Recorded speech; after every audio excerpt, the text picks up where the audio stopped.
क्षमाशील हो रिपु समक्ष तुम हुए बिनत जितना ही, दुष्ट कौरवों ने तुमको कायर समझा उतना ही। अध्यक्ष महोदय, भारत ने न केवल अपनी सैन्य क्षमता का प्रदर्शन किया, भारत ने न केवल अपनी सैन्य क्षमता का प्रदर्शन किया, बल्कि अपनी राष्ट्रीय दृढ़ता, नैतिकता और राजनीतिक कुशलता का भी परिचय दिया है। भारत अब किसी भी आतंकी हमले का निर्णायक और स्पष्ट उत्तर देगा। अध्यक्ष महोदय, हमने एक नई लक्ष्मण रेखा खींच ली है। अब आतंकवाद को आश्रय और समर्थन देने वालों को कोई शरण नहीं मिलेगी।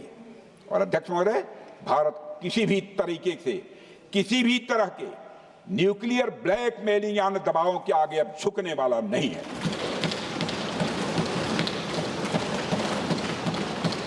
अध्यक्ष महोदय, ऑपरेशन सिंदूर के माध्यम से जो हमने किया और उससे पहले सर्जिकल स्ट्राइक और एयर स्ट्राइक के जरिए जो संदेश दिया गया वो बहुत पहले ही हो जाना चाहिए, लेकिन जो होता है समय पर ही होता है। अध्यक्ष महोदय, हमारी सरकार ने आतंकवाद के खिलाफ हमारी जीरो टॉलरेंस की नीति को दुनिया के हर मंच पर पूरी तरह से स्पष्ट कर दिया है और हम उस पर कोई समझौता किसी भी सूरत में नहीं करने वाले हैं। अभी कुछ सप्ताह पहले मुझे शंघाई कोऑपरेशन ऑर्गेनाइजेशन की डिफेंस मिनिस्टर्स मीटिंग में जाने का अवसर मिला था। वहां जो डिक्लेरेशन तैयार किया जा रहा था उसमें आतंकवाद पर भारत का स्टैंड डाइल्यूट हो रहा था। हमने साफ कह दिया कि जब तक आतंकवाद के मुद्दे पर भारत का स्टैंड रखा नहीं जाएगा, हम किसी ज्वाइंट स्टेटमेंट पर साइन नहीं करेंगे और इसकी वजह से वहां कोई ज्वाइंट स्टेटमेंट नहीं आया। अध्यक्ष महोदय, इसका परिणाम क्या? अब देखिए, हमारे प्रधानमंत्री जी ब्रिक्स की बैठक में ब्राजील गए, करिश्मा किया है हमारे प्रधानमंत्री। तो चीन की मौजूदगी में जो ज्वाइंट डिक्लेरेशन आया उसमें जम्मू और कश्मीर में हुए आतंकी हमले को कंडेम भी किया गया। यह प्रधानमंत्री ने करिश्मा करके दिखाया, यानी भारत की बात अंततः मानी गई। और यह ब्रिक्स सम्मेलन के इतिहास में पहली बार हुआ जब जम्मू एवं कश्मीर में हुए किसी आतंकी घटना को खुलकर कंडेम किया गया। मैं इस सदन को याद दिलाना चाहता हूं, 2008 में मुंबई में इतनी बड़ी आतंकी घटना हुई, मगर उस समय की सरकार को जो प्रभावी कार्रवाई करनी चाहिए थी वो नहीं हो पाई लेकिन उसमें सबसे दुखद और आश्चर्य की बात है, कई वर्ल्ड फोरम, इंटरनेशनल फोरम पर जो उसका कंडेमनेशन होना चाहिए, जो उसकी निंदा की जानी चाहिए, वह भी जितना होना चाहिए नहीं हो पाया। अध्यक्ष, यदि आप उस घटना के बाद हुए ब्रिक्स सम्मेलन के डॉक्यूमेंट्स उठाकर देख लीजिए, मुंबई आतंकी हमले का कहीं जिक्र भी नहीं है। और अध्यक्ष महोदय, जब केंद्र में प्रधानमंत्री मोदी जी के नेतृत्व में सरकार बनी, तब जाकर कहीं के हालात कुछ बदलने शुरू हुए और साल 2017 में हुए ब्रिक्स सम्मेलन में पहली बार 2017 में हुए ब्रिक्स सम्मेलन में पहली बार आतंकवाद से लश्कर और जैश जैसे आतंकवादी संगठनों को जोड़ा गया। यह भी अपने में करिश्माई काम था। यह परिस्थिति इसलिए बनी क्योंकि इसके ठीक एक साल पहले उरी की घटना के भारत की सेनाओं ने सीमा पर जाकर सर्जिकल स्ट्राइक की थी।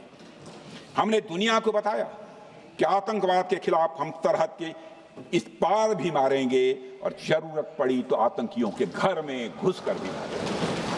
यह बदलाव प्रधानमंत्री मोदी जी के नेतृत्व में आया। अध्यक्ष महोदय, यह वही नीति है जो पहले की सरकारों को भी अपनानी चाहिए थी। उन सरकारों को जिनके शासनकाल में भारत ने सबसे भीषण आतंकी हमलों का सामना किया, जिनमें 2008 का मुंबई हमला आज भी हर हिंदुस्तानी के जहन में बैठा हुआ है, जिंदा है, एक न भूलने वाली त्रासदी के रूप में जिंदा है। अध्यक्ष महोदय, मैं श्री प्रणब मुखर्जी जी ने अपनी किताब द कोलिशन ईयर्स में लिखा है, मेरे पास है भी, कोलिशन ईयर्स में लिखा है कि जब मुंबई अटैक हुआ था, प्रणब ने लिखा है, जब मुंबई अटैक हुआ था, India had evidence that the terrorist came from Karachi port. Pakistan के नॉन स्टेट एक्टर्स के बहाने पूरी दुनिया में को पूरी दुनिया में कोई मान नहीं रहा था। उन्होंने लिखा है, प्रणब ने, and I quote, amid heated debates within the cabinet there was a demand for military intervention which I rejected. ये उन्होंने लिखा, मैंने नहीं लिखा, अनकोट अनकोट।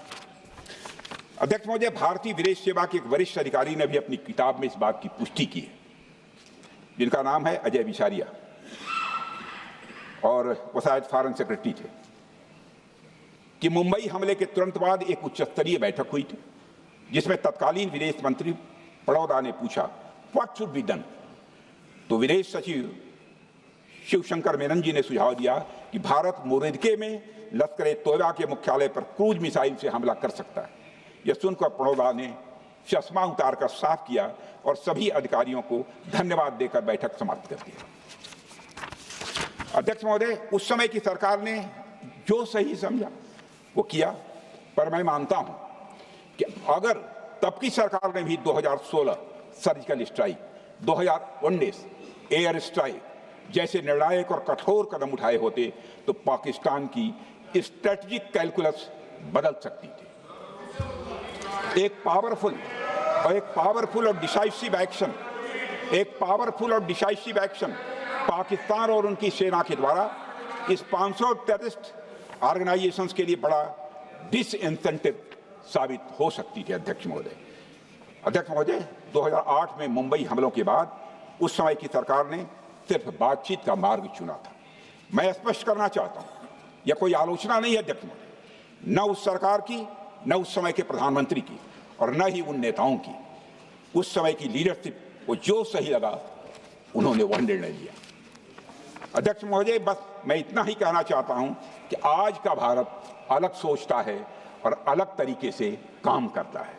हमारा मानना है यह आपका प्रतिद्वंदी आतंक को रणनीति बना चुका हो और बातचीत की भाषा नहीं समझता हो तो standing firm and being decisive के अलावा कोई विकल्प नहीं बचता है। अध्यक्ष महोदय, आज हमारे प्रधानमंत्री मोदी जी के नेतृत्व में भारत वह देश नहीं रहा जो पहले था। Today doziers have been replaced by decisive action. Today doziers have been replaced by decisive action. आज भारत सहता नहीं है, भारत जवाब देता है। अध्यक्ष महोदय, आज भारत आतंक की जड़ तक जाता है और उसे उखाड़ फेंकने का सामर्थ्य रखता है। अध्यक्ष महोदय, मैं इस सदन को और देश की जनता को यह विश्वास दिलाना चाहता हूं कि हमारी सरकार, हमारी सेनाएं और हमारी लोकतांत्रिक संस्थाएं सब मिलकर, हम और ये सारे लोग सभी मिलकर देश की एकता, अखंडता और सुरक्षा के लिए जो भी कदम उठाना आवश्यक होगा वह कदम उठाएंगे और उसके प्रति हम पूरी तरह से कमिटेड हैं। अध्यक्ष महोदय, अंत में मैं केवल इतना ही कहना चाहता हूं, यह समय एकजुट होकर अपनी सुरक्षा, संप्रभुता और आत्मसम्मान की रक्षा के संकल्प को और अधिक मजबूत करने का है। हमें यह याद रखना होगा कि हमारी सामाजिक और राजनीतिक एकता ही यह हमारी सबसे बड़ी ताकत है। अध्यक्ष महोदय, आतंकवाद को समर्थन देने वालों को यह स्पष्ट संदेश चला गया है कि भारत अपनी मातृभूमि की रक्षा के लिए पूरी तरह से संकल्पबद्ध है। आइए हम सभी दलगत भाव से ऊपर उठकर संगच्छध्वम संगवरध्वम के मंत्र से प्रेरणा लेकर एक साथ खड़े हो जाएं और हम इस राष्ट्रीय संकल्प को मजबूत करें। यही हम सबका राष्ट्रीय दायित्व है। और इन्हीं शब्दों के साथ अध्यक्ष महोदय, आपने मुझे विचार रखने का अवसर दिया, आपके प्रति आभार व्यक्त करते हुए और अपने सभी सम्मानित सदस्यों के प्रति धन्यवाद व्यक्त करते हुए अपना निवेदन समाप्त करता हूँ। सबने शांतिपूर्वक श्री गौरव गोगोई।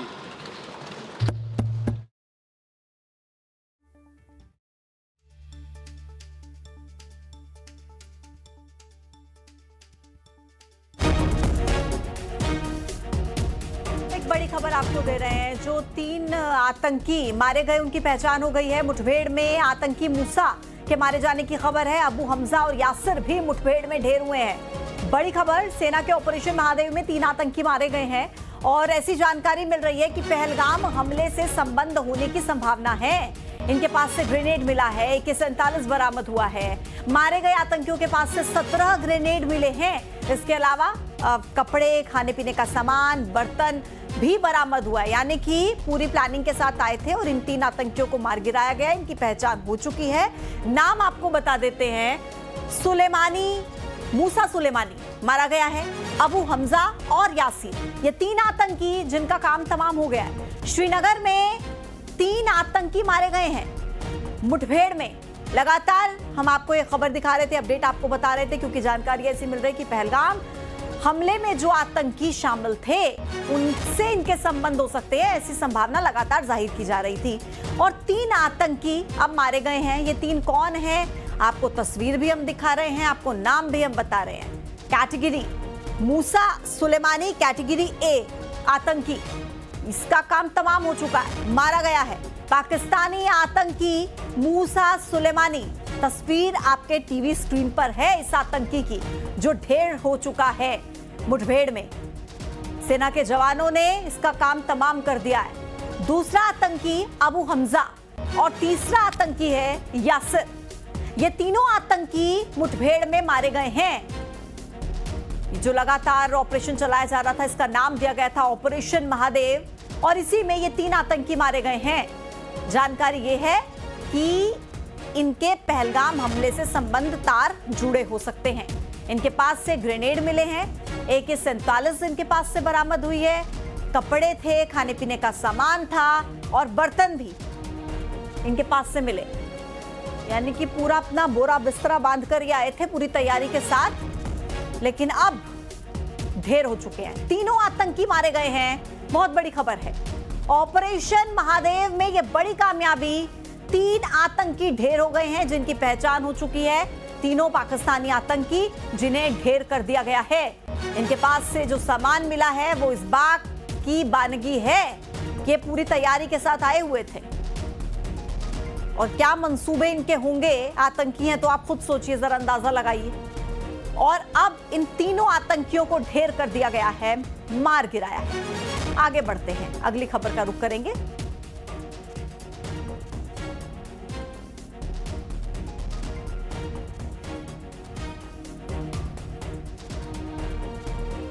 तो अगली खबर का रुख करें उससे पहले एक बार फिर से डिटेल आपको दे देती हूं। ये 3 आतंकी जो ऑपरेशन महादेव में मारे गए हैं, पहलगाम हमले से इनके संबंध हो सकते हैं। हालांकि थोड़ा सा आधिकारिक तौर पर इंतजार करना होगा, अभी इस बारे में पूरी तहकीकात चल रही है, लेकिन संभावना जरूर जाहिर की जा रही है। फिलहाल ये बहुत बड़ा ऑपरेशन महादेव, जिसमें 3 आतंकी मारे गए हैं।